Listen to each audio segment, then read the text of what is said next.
to us about the perfumed breath smells in the Song of Songs commentary by Williram of Ebersberg. Thank you. Thanks. I got roped in at the last minute by Lesley, and I think I got the least favoured sense and the least favoured week after having had a brilliant introduction, then to get down to the literal bits of the actual senses. And when I was looking around and thinking about it, my sense was that you only come across smell if you have a plethora of sensual impressions. And so I'm looking at probably one of the most sensual text of the Middle Ages, or on which these were based, the Song of Songs. And when I looked at it, I was quite astonished to find that actually smell comes in 24 times in it. The particular version of the Song of Songs in the Middle Ages I've chosen is the bilingual Expositio in Cantica Canticorum by Williram von Ebersberg, Benedictine abbot, late 11th century, which I edited 2004, and I started actually the edition while I was here in Oxford. So some of the images I had first of the Song of Songs come from the Bodleian. There unfortunately isn't a Williram manuscript in the Bodleian. We had hoped for a while that one element of his text had survived in a German manuscript in the Bodleian, because parts of his commentary survived independent of the others. And there is a German translation of the Song of Songs, which might have been just the top part of the complex system we are going to explore of Williram's, but it turned out to be an independent translation of the Song of Songs. Before looking at some of these 24 instances of smell in detail, I have to do a very short introductory session. I was very grateful to Mary Carruthers last week for not just introducing the sensus communis as processing the bodily impressions, but also to introduce to us the concept of senses in the sense of the four senses of interpretation. Because the Song of Songs is the prime example for a text that starts on a high level of sense. It's the only text in the Bible which can't, according to medieval understanding, be read at a literal sense. So we have to start at a processed level, as it were. We don't get the sensual impressions directly. We get them processed through the sensus communis.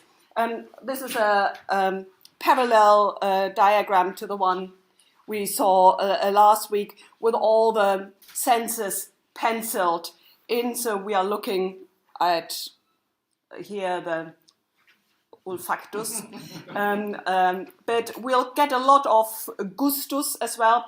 We once prepared, after we finished the Williram edition, we did a banquet with just a food that was mentioned in the Song of Songs, and it works.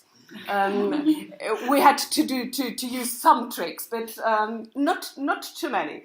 And of course, the tactus comes in right at the beginning with the very first line, let him kiss me, or may he kiss me with a kiss of his mouth. So a very short look at what the Song of Songs actually is. Started as a collection of Oriental love poetry, some fragments perhaps indeed going back as far as Solomon, but made into a book much later. And the book made it into the Jewish canon, probably because the authorship was attributed to Solomon and complemented his other works. The book of Proverbs was attributed to him, as well as Ecclesiastes, the preacher. Just as these two later works could stand for Solomon's proverbial wisdom, so could the Song of Songs represent his equally proverbial infatuation with women. This would not have been sufficient if not right from the beginning the text had been seen as more than the description of a worldly, sensual love affair. In the descriptions, the Jewish interpreters saw a metaphorical device picturing the love of God towards his chosen people, Israel. Without this premise, the book would never have survived the transition of the Jewish Bible into the Old Testament. The Christian fathers adopted the view of the book as allegorical. Now it is Christ who describes his love for the church. The manifold aspects of the bride in the Song of Songs, which are due to its diverse sources, could then be seen as representing different stages of the church. The woman who longs for a kiss in the first verse of the Song of Songs, "Oh, that he may kiss me," is the synagogue as the church in waiting who has not yet met her bridegroom, i.e. before Christ's incarnation. The woman who says, "I am black but beautiful," is the church from among the Gentiles chosen by Christ despite her lowliness, etc. In this way, it was possible to generate sense from the rifts in the argument of this composite work. The one historical situation from Solomon's times becomes, in its allegorical interpretation, readable as a history of the church over the centuries, right up to the actual readers. And while in other biblical books the allegorical interpretation is just one of many ways to read it, it is for the Song of Songs the only legitimate foothold if the book is to be included in the Bible. As to the applications, there are many possibilities. Instead of or with the church, the bride could be seen as Mary. Did not Mary ascend to heaven as the bride ascends from the desert? Or it could be read as applying directly to the souls of all believers, giving everybody a chance of engaging in spiritually qualified love towards Christ. Even so, there were always theologians who were suspicious that not everybody would understand this hermeneutically necessary special status of the Song of Songs. The notoriously strict and sometimes misogynistic Jerome regarded for educational purposes only the Apocrypha as more dangerous than the Song of Songs. It was to be reserved to the very end of the biblical studies. Too great was the temptation of reading it in a carnal way. The presupposition of the status of the book meant, on the other hand, that as long as the allegorical framework was sufficiently maintained, inside this frame there was a wealth of love and poetry and sensuality to be discovered.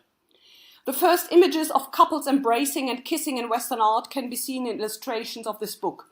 As for example, this is not one of the first, but just an example, in this historiated initial for the Song of Songs commentary by Thomas the Cistercian, which was included in the catalogue of the Ebersberg manuscripts prepared by Nigel Palmer.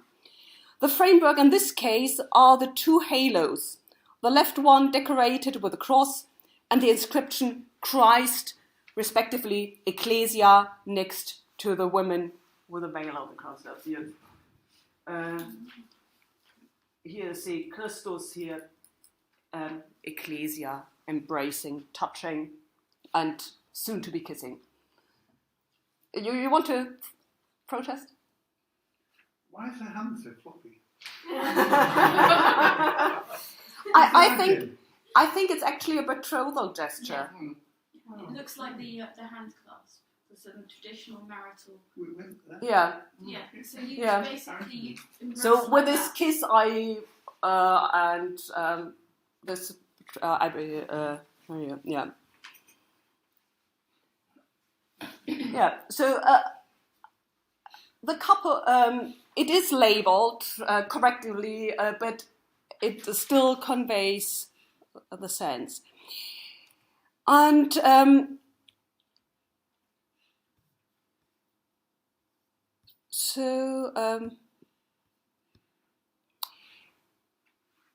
what happened in the Bible manuscript was, apologies, I should have gone and now taken a better picture, but it's now allowed to take pictures. It's an old microfilm reproduction. So you can only see at the margin the point I want to make, which is here, which is the inscription of the voces into the biblical text.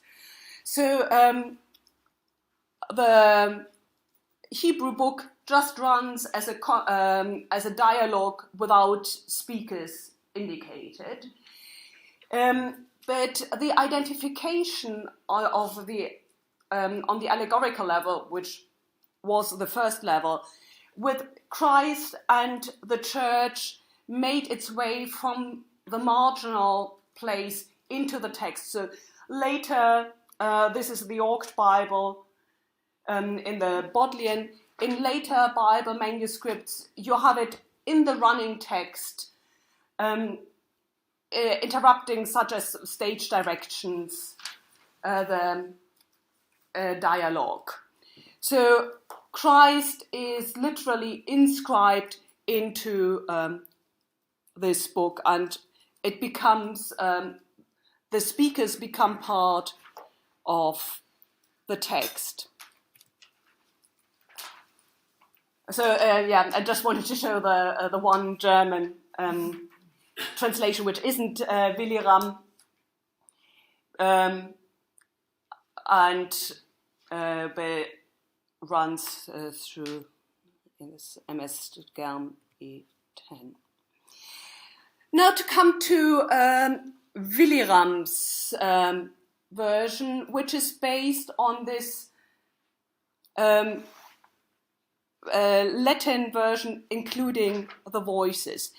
He came from one of the leading monasteries of his time, being educated in Fulda. So he names himself in the Prefatio, Incipit Prefatio Willirami Babinbergensis Scholastici, so that is the Cathedral Library of Bamberg, Fuldensis Monarchy, and then at the explicit he says explicit Prologus Willirami Ebersbergensis Abbatis. So together with the other bilingual authors of Old High German time, Ottfried von Weissenburg and Notker of St. Gall, we know comparatively much about him, more than you would normally expect knowing about vernacular authors, more than about any of the early Middle High German authors, being able to reconstruct also through the archival records at Ebersberg, which he kept for decades, the different stations of his life. And we can link to the stations also the different works he wrote.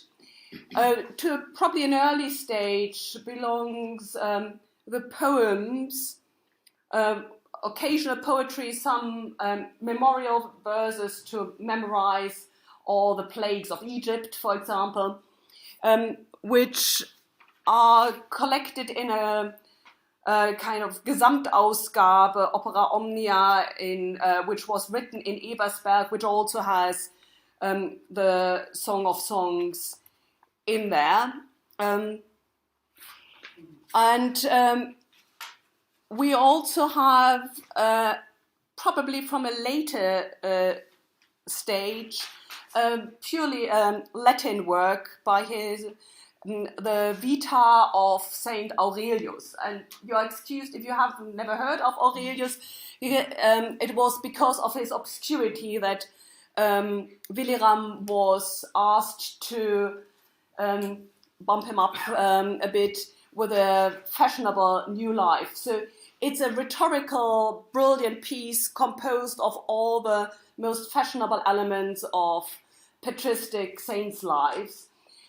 For this saint about whom nothing was known except that he had lived in some Roman time, and who was buried in Hirsau, and the dedicatory letter to Wilhelm von Hirsau, the Reform abbot, gives us some important clues about Williram's life. Between these was the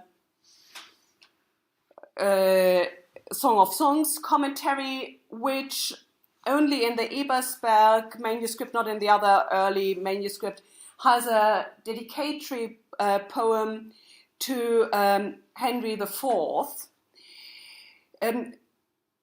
from which we can infer that Williram had been popular with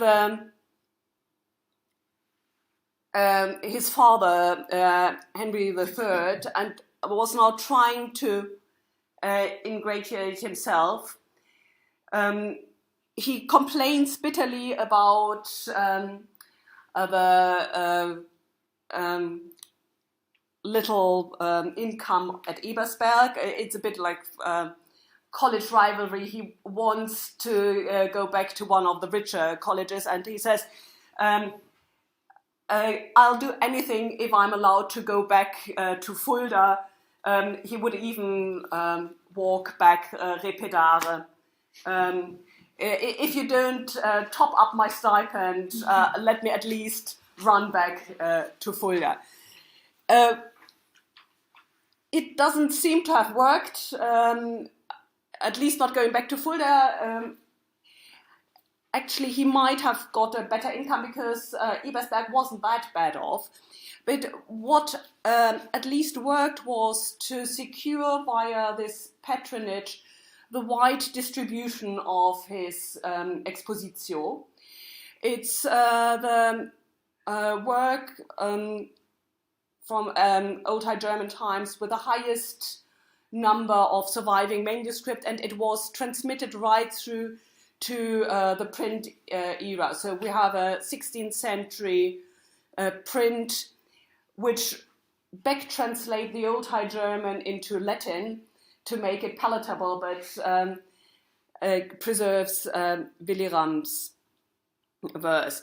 It worked probably through the network of imperial abbeys, since most of the manuscripts can be located around.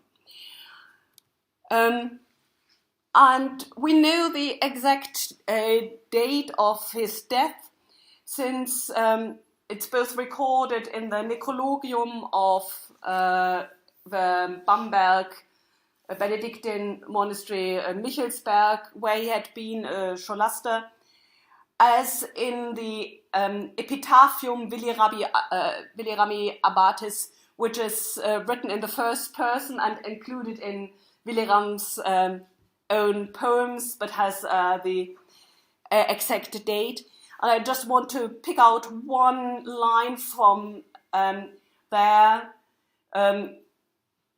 which reflects on the life in the first person and says, correxi libros neglexi moribus illos. So his main aim was really to contribute to the distribution of knowledge and for the correct transmission of books.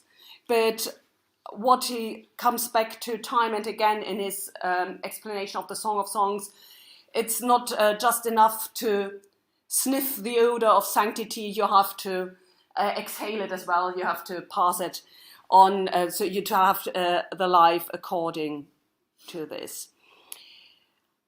And And then starts the part which is also on your handout, but it might be easier if you can see the screen to follow it. Otherwise, it's with my attempt at an English translation.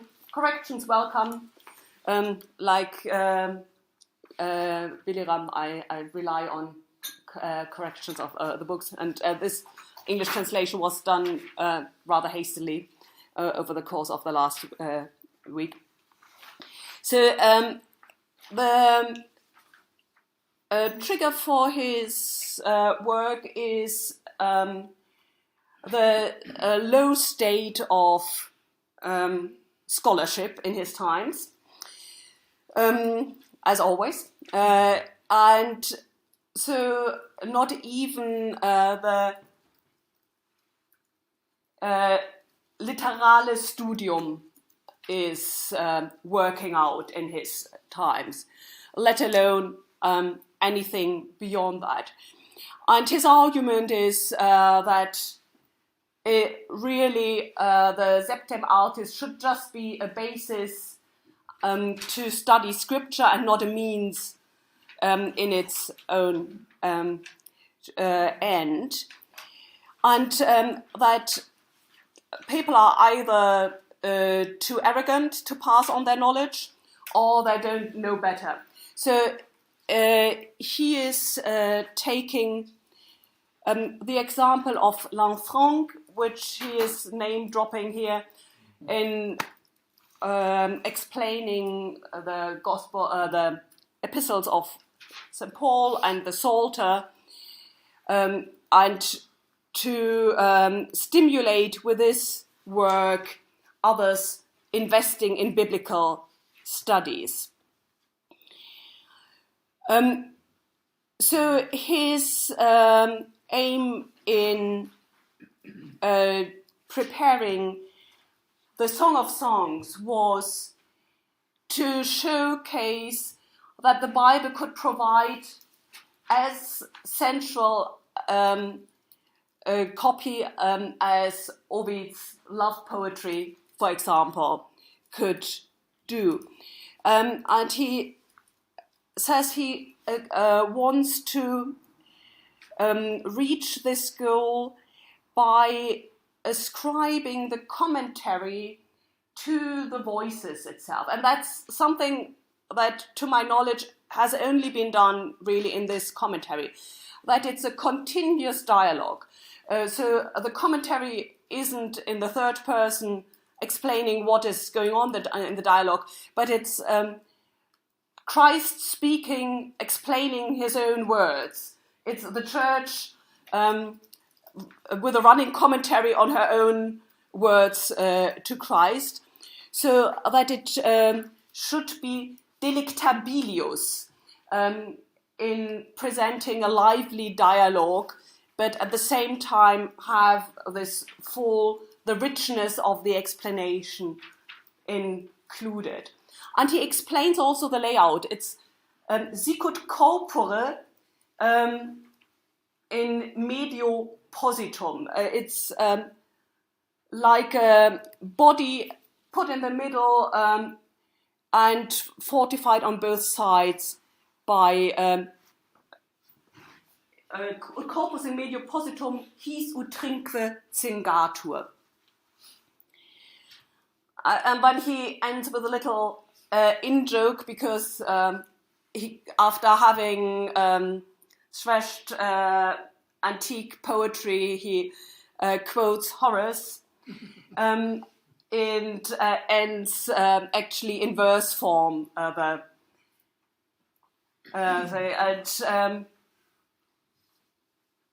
Then ends with offering his work to anybody who knows better to correct him.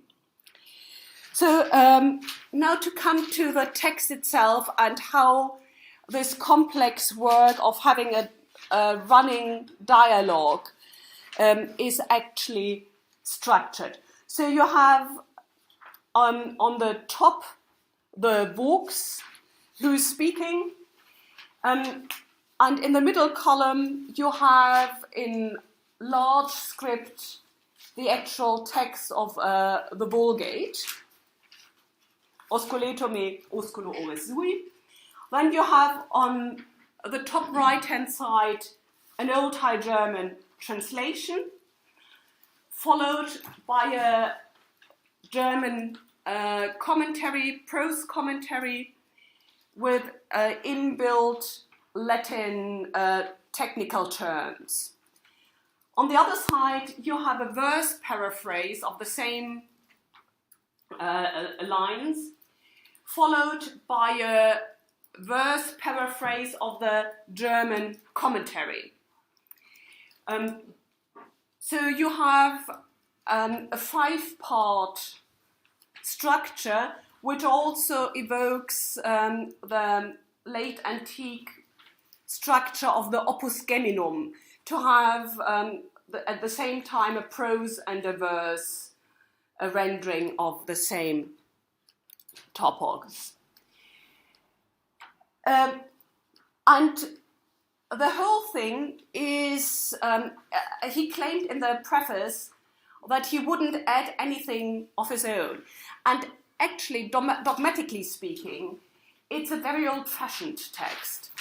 And that's why it has been looked at by lots of linguistic historians interested in the Old High German, but it hasn't really been analyzed properly from its theological or literary content, because it's just a century before Bernard takes off with a new craze for the Song of Songs and a new interpretation, while this looks dogmatically back to Heimo von Orzel.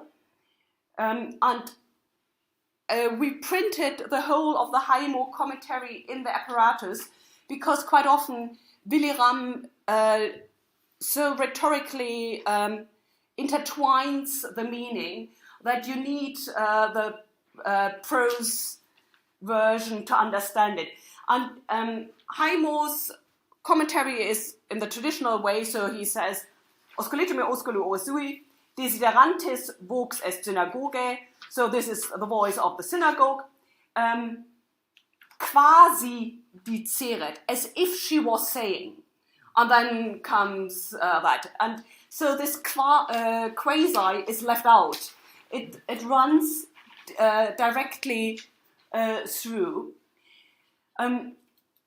So the German is translated fairly literally, as literal as a smooth German prose allows. So osculetur is rendered as kussel, so an amalgamation of kusse and ear, which is not the normal form you would have. You would normally have it as 2 words in German, but it imitates the Latin third person singular, which has the personal pronoun integrated. And he uses Heimo to clear up Jerome's prose. What I didn't say is that Jerome not only disliked the Song of Songs in the way that he said it should be read last, but he also made it in his translation as ugly as possible, Hebraizing heavily. So in no other text of the Bible, he followed the Hebrew word order so closely, and to the point of sometimes it barely being intelligible. Heimo tried to resolve some of the issues. So here he explains, for example, that nigra sum sed formosa, filia Jerusalem sicut tabernacula ceda, sicut pellis Salomonis, should be read crossed. Ita enim distinguitur, nigra sum sicut tabernacula ceda, formosa sicut pellis Salomonis. And that is the way that then Williram translates. So he translates, ich bin Salo, nigra sum, samodir herreberge ceda, sicut tabernacula ceda, unte bin abo wartlich, samodio gezelt Salomonis.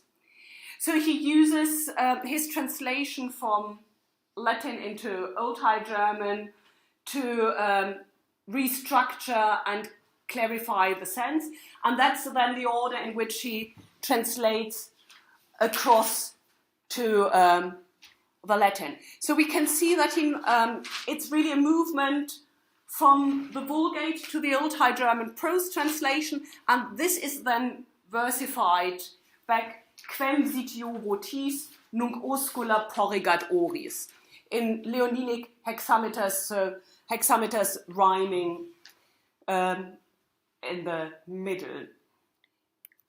And then the next step is that this is commented, dico gihias mir sine quanft per prophetas, nucume selbo und kusse mich mit der resource sines evangelii. These elements are all taken from Haimo, who has per prophetas, which is taken up as technical terms. And this allows Williram two things. It allows him to end with a Latin cadenza, the prose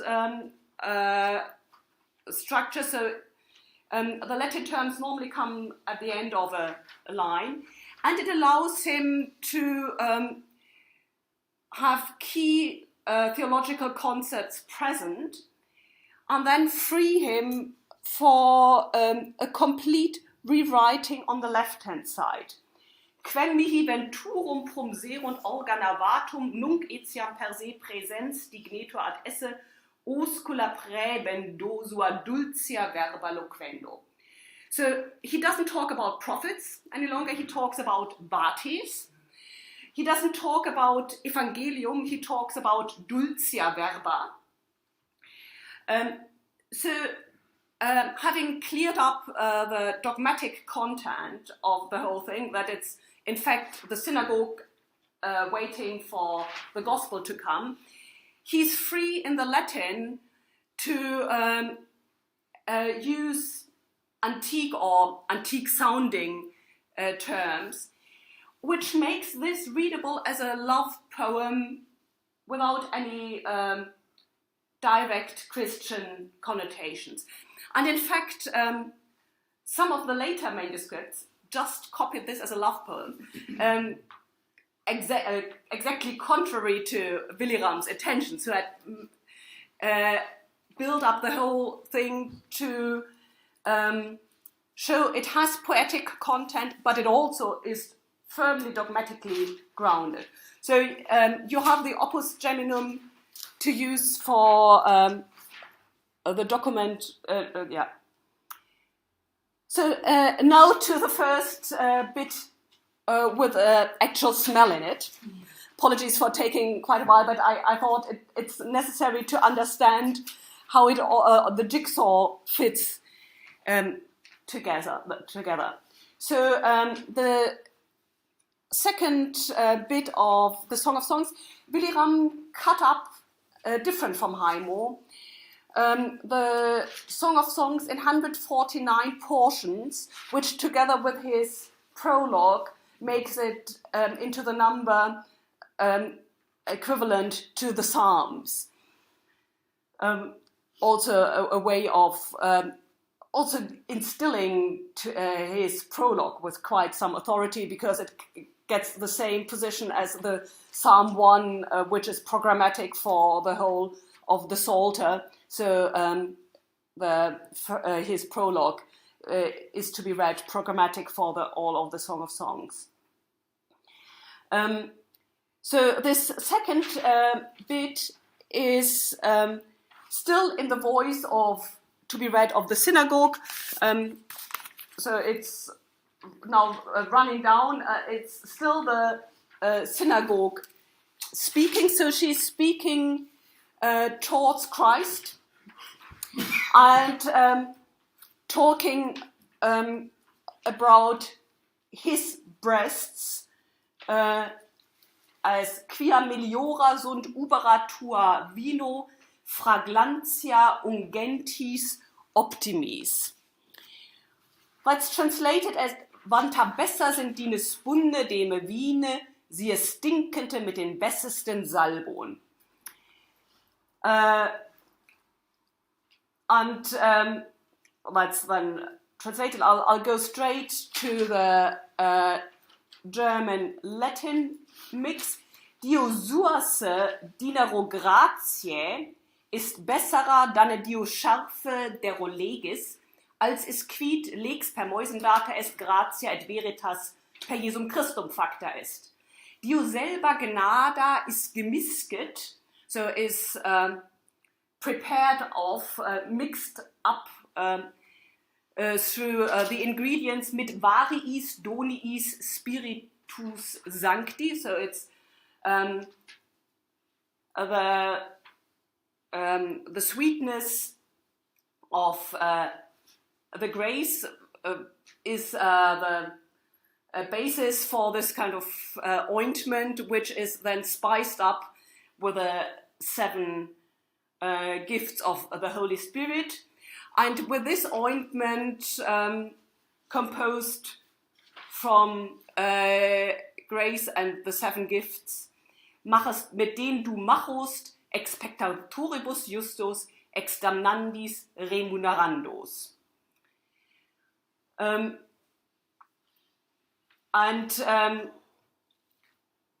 What is then back translated, you see again post turpia crimina instead of the peccatores. So again, antique terminology. And this sweet-smelling ointment is then the kind of basic cooking ingredient which comes up and up again and again throughout. So this mix of the milk of grace with the spices of the Holy Spirit.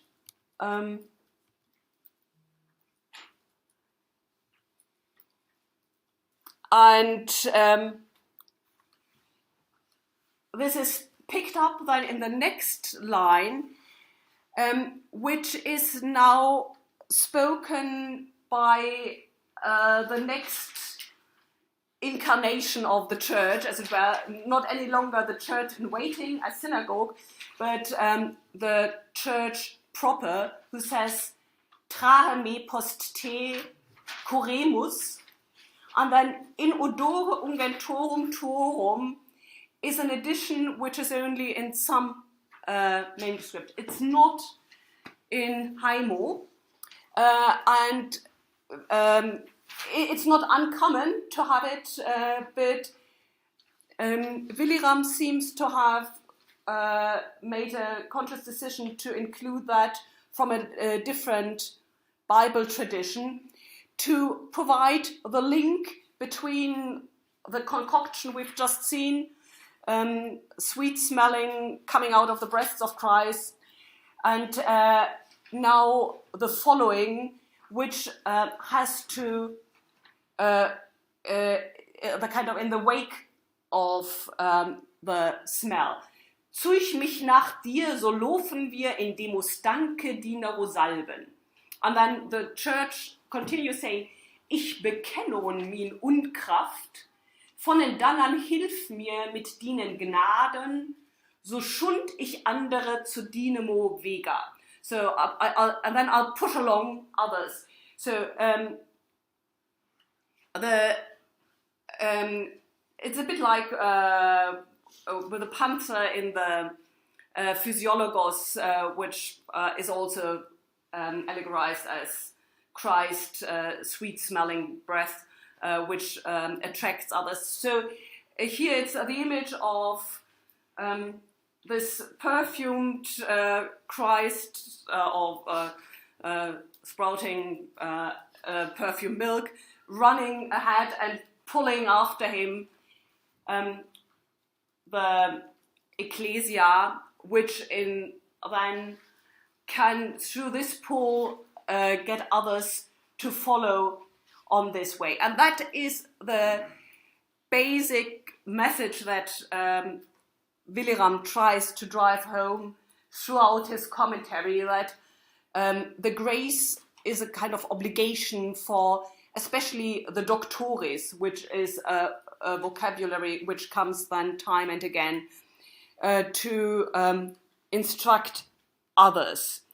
So the smell becomes a kind of marker where you have to follow. And that's especially prominent not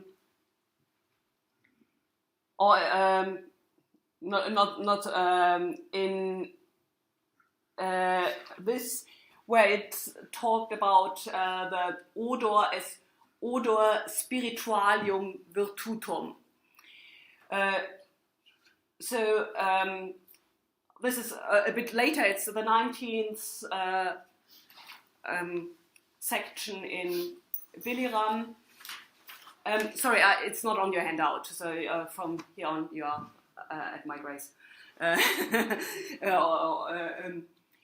It's cum esse rex in acubitu suo nardus mea dedit odorem suum. So, do der König gesaß ufesinemus durle, do begunde min Salbwurz mehr und mehr zu stinkenen. So, this is explained in Haimo at great length as that the incarnation triggers the sweet smell of humankind, because through the grace of the incarnation can this be done. And that's explained then. Wandte sich Gott von Himmele hera zu Erden gebruchter durch meinen Willen, desto fließlicher wille ich imo danke mit odore spiritualium virtutum. Nardus ist aromatica arbor, derus lachte was dio salba, damit Maria Magdalena salbuta pedis Jesu recumbentis in domo Simonis leprosi. So these links to smells are in the New Testament are constantly done. I didn't mention in the, but you might have seen it in the commentary on the first passage where it says, where do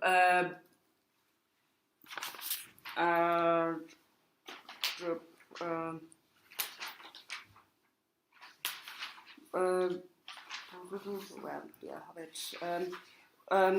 We are the good smell of Christ. I think I cut it off.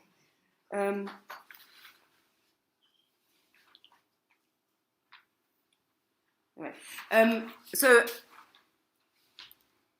these the link is done to the smell of the ointment with which Mary Magdalene was anointing the feet of Christ. And I've found it quite intriguing that because of this line in the Song of Songs, the coat of arms of the current Pope feature a spikenard. I came across it when I was looking up what nardus is in English. And if you wonder what a spikenard looks like, which I also had to look up, it's like this, and it's promoted by Dr. X as the relaxing, immune-boosting hair growth oil. So the Song of Songs knew what was good, and Mary Magdalene obviously also knew it.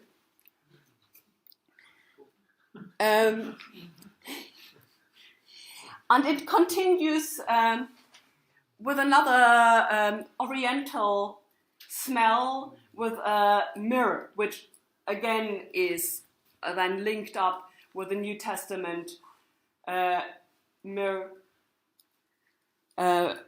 mentioning.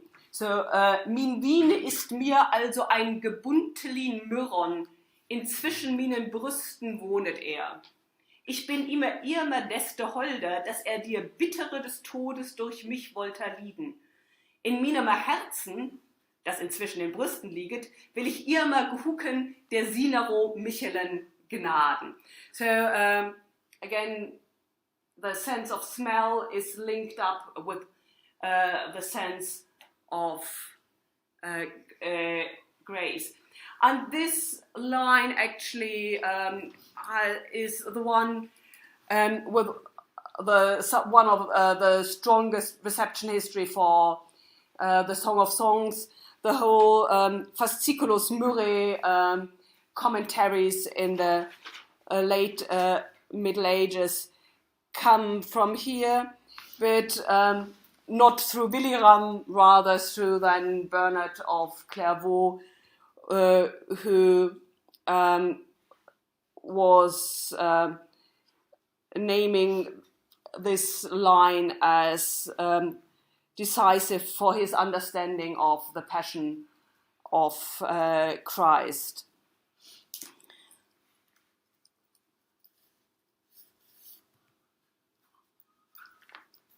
The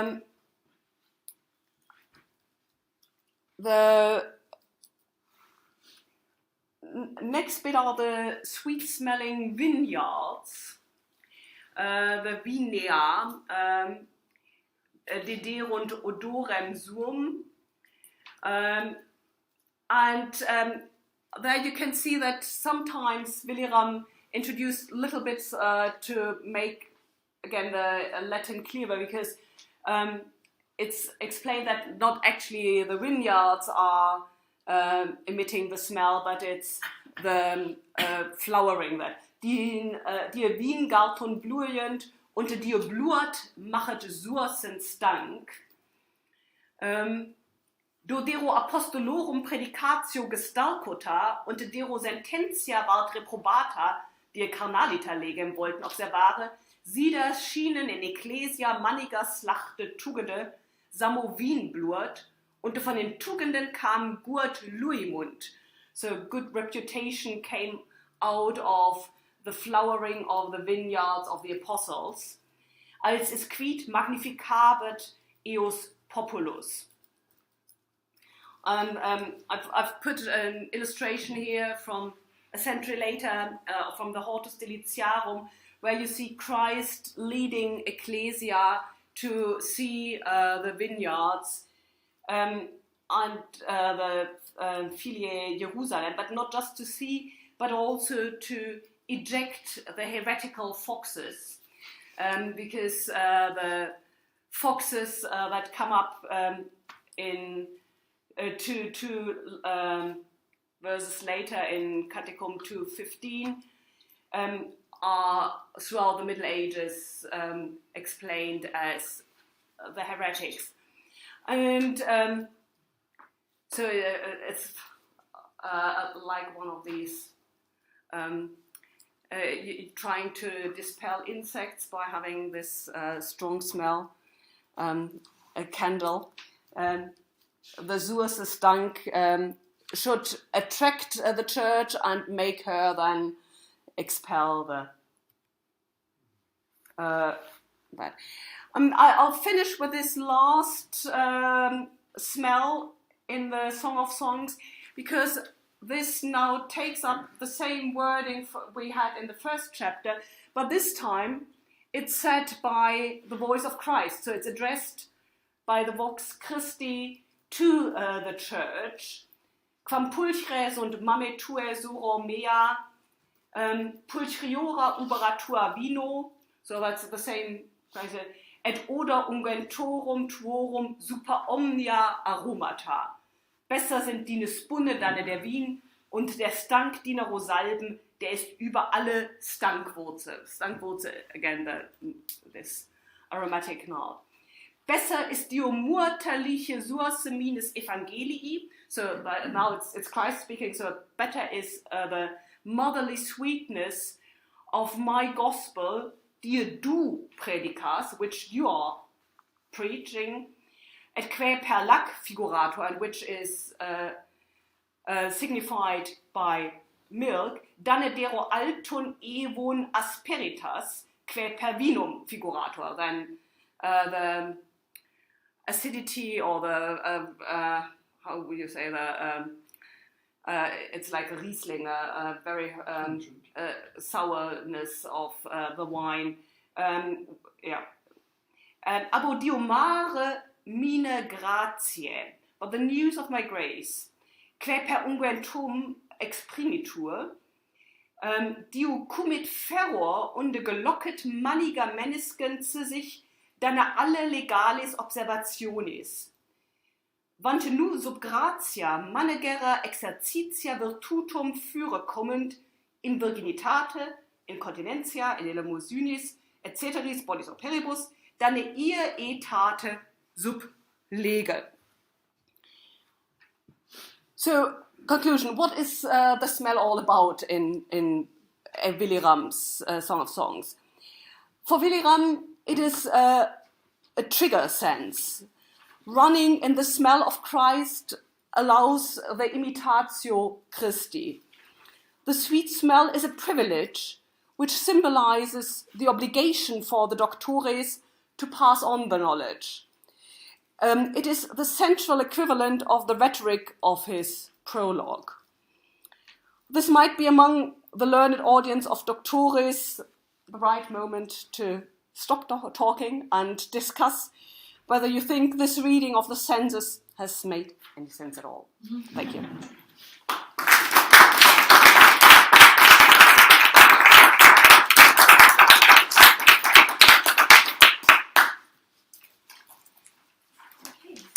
Thank you very much. A very interesting paper.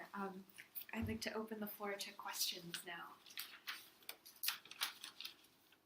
So Henrike, the sort of $64,000 question is does he use the other senses in different kinds of ways?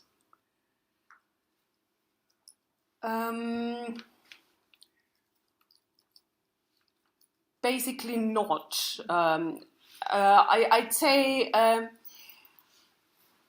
my impression was smell is in a way a test case. If smell is included, then it's a kind of satisfaction, saturation point already reached with all the other senses. So this, if you want to top up the sensuality, all the touching is already there. All the listening to the beautiful voice of the beloved is already inscribed.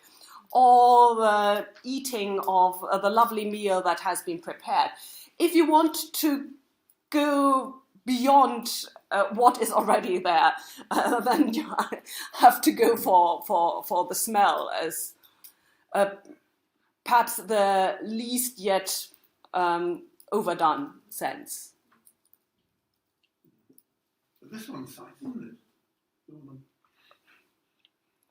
it? All of the other senses are already always there. Yeah, it's not as if they have been superseded. But as I said, my impression was that smell is particularly linked to this learned audience that is called to then fulfill all the what is on offer. Yeah. I have an incredibly crude question to ask, which is rather characteristic of my mind, but I can't place all the various contributors to this text. Yeah. But were some of them on spice routes and vineyards? Yeah. Because I mean, it would. I mean, I could imagine that if you were accustomed to beautiful smells and things like that, or the lovely smell of vines, and you looked at this, you'd want to add these bits because the model on which he's basing his translation and interpretation does seem to miss that out. And I mean, I'm wanting to place, where's Hohenberg? Where's Harald Hohenberg? Where's her place? Alsace. Yeah. Alsace. Yeah.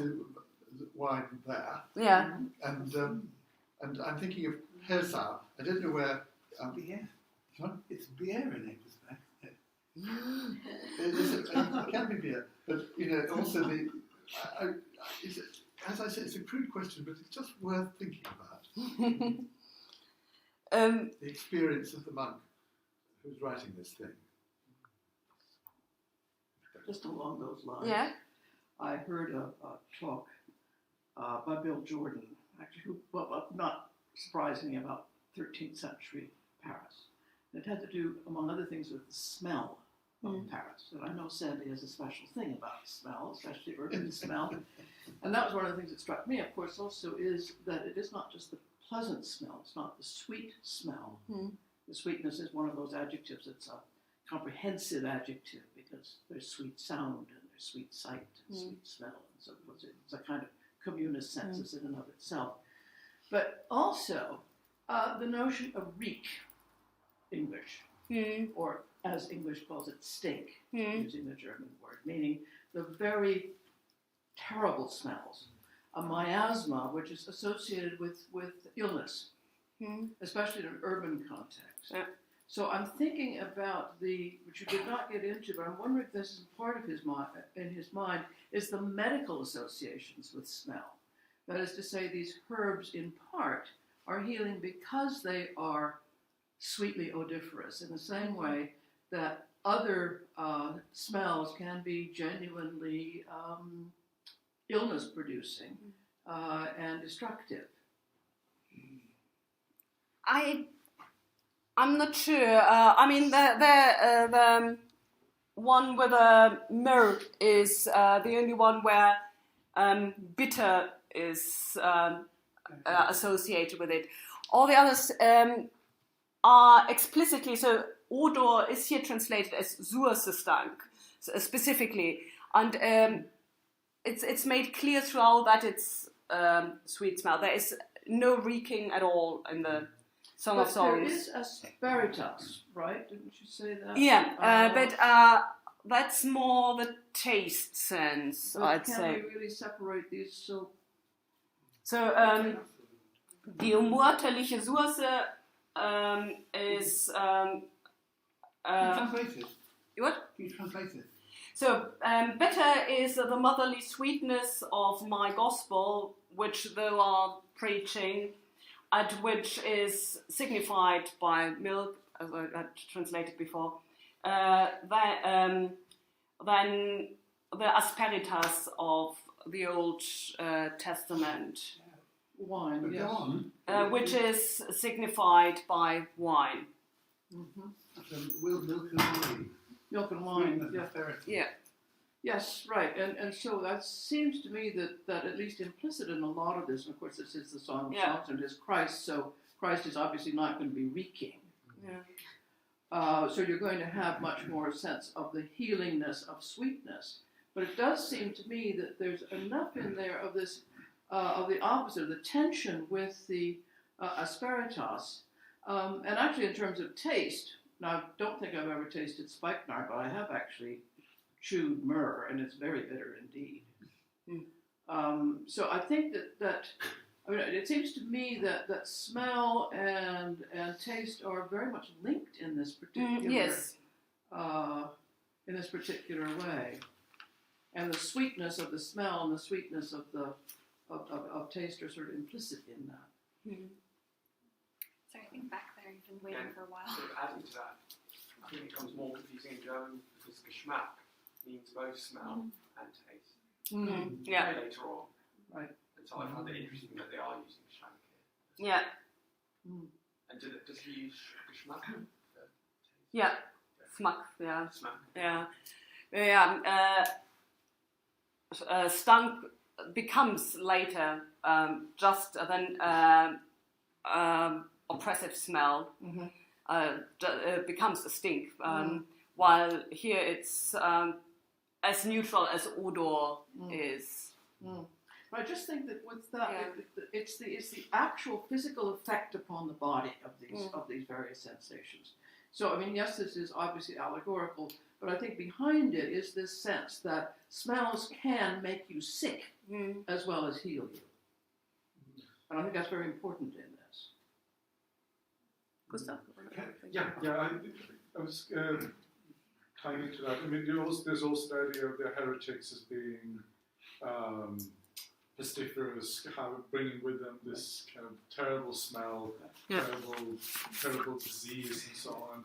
They were over there earlier with the vineyard and the foxes, and so just the wonderful smell of the vineyard. But there's something else. And the panther goes along with that too, because as the sweetness there that sort of is attractive and healing. Yeah. And also, sin is said to stink. Luxuria, that I have studied a little bit, luxuria. One of the effects of luxuria is to steal. Yeah. So, but what's interesting, Henrike, I was wondering what you said, that smell is there for a sort of a very educated sort of readership. Yeah. And it's quite interesting that it's quite a reverse of what might have happened in realities, in cities, in monasteries, in domestic situations where actually, I mean, the sense of man was much more provoked than it is nowadays. And how do you see this refusal to address smell on a literal sense and make it allegorical to begin with? I think once you are set at the path that is indicated by having the Vox, just Vox Christi or Vox Ecclesiae above all, then you really have to put each piece into this pre-configured jigsaw. Once you are thinking about the breast of Christ, it becomes hard really to think of negative smell. Can I bring two things in? Issues, really. One of them is about the distinction between different senses, and the other one is about the interpretation of sweetness. On this business of the distinction, this is what I want Song of Songs 4:10. How beautiful are your breasts, O my sister, bride. That's visual, isn't it? Yeah? And then it goes on, your breasts, and then it says, isn't it? Your breasts are more beautiful than wine. Well, wine isn't beautiful to look at. There's a kind of, the pull care of the first verse is now being given a twist, isn't it? Because it's now being said, your breasts are more beautiful, not than something beautiful to look at, but wine. And then it goes on, and then we move into the smell, don't we? And the smell of your ointments are better than any herbs I can think of. Now, in this case, we've got sight and smell being brought together. But I think in other cases, I think I've seen another one in your examples where it was or taste. It was actually is taste as well as. Yeah. Now, in thinking about this, now we haven't got touch as far as I can see, but what's the sense I'm missing? Eyes. Sorry. Eyes. Hearing. Sorry. We haven't got hearing. We haven't in what I've been. Yeah, but We haven't got hearing. We haven't got touch. But those three. But touch could certainly be, surely. Yeah, but hang on. But is it not the case that interpreting this, you want to begin with Henrike's initial statement that it is not the literal sense, the literal level where we have the senses that is the essence of the Song of Songs, but there's a spiritual level of interpretation, which the whole Christian tradition imposes upon this material. And shouldn't we then be? I mean, am I right in saying that there are three different senses here, and there's a kind of funny confusion of them? It's certainly synesthetic. How it's I don't read. know it very well, but I think there's an issue there about how the senses work. And the other thing is, there's a very interesting controversy between my neighbour Mary Carruthers and Rachel Fulton about the significance of sweetness in, I think, essentially in medieval exegetical writing, Mary, mostly, isn't it? Is it a controversy? Yeah, because she within your article, you put forward the view that as I remember it, that sweetness is combined with a kind of shimmering between negative and positive, not simply a straightforward nice thing. That's how I read it. Yeah. Whereas in Rachel Fulton's article, I thought was very politely kind of trying to dodge that one and and going for what you might call a more straight, positive sweetness interpretation. And in Henrike's material, as I've understood it, this idea of the combination of something good with something more negative hasn't actually emerged, has it? It's always been straight positive when sweetness was. And sweetness is mentioned again and again, even in the commentary here when it's not literally there in the Bible text. But sweetness does cross over the senses, doesn't it? I mean, That's partly it's partly because of the slightly skewed comparison that you pointed out, that breasts were from the beginning in the earliest Song of Songs commentaries always read metonymically for the milk. Fine. So you had... And that's not visual, is it? Yeah. So with metonymy, you lose the visuality of looking at the woman's breasts. What I think is missing in this discussion so far is the imagination and the senses. I mean, these aren't natural, as it were, smells. These are divine smells. And isn't it not a tool of kind of this combination of all the senses, of holy senses? Couldn't it not be seen as a tool of trying to imagine the divine? Sure. Yeah, a heightened sense. Yes. But you can't imagine without. Yes, you can't. But that's why it's a complex. It's a complex relationship between the imagination and the reality. Yes. Somewhere you're trying to get somewhere in the middle. Well, and these are the not trying to get a translation. You're trying to get somewhere. Even when it's Christ in the church. What do you mean? Well, because it isn't. If it was the soul of Christ, then I can see that someone's there who's trying to understand God. But here it's the church, isn't it? That relationship. But it's still,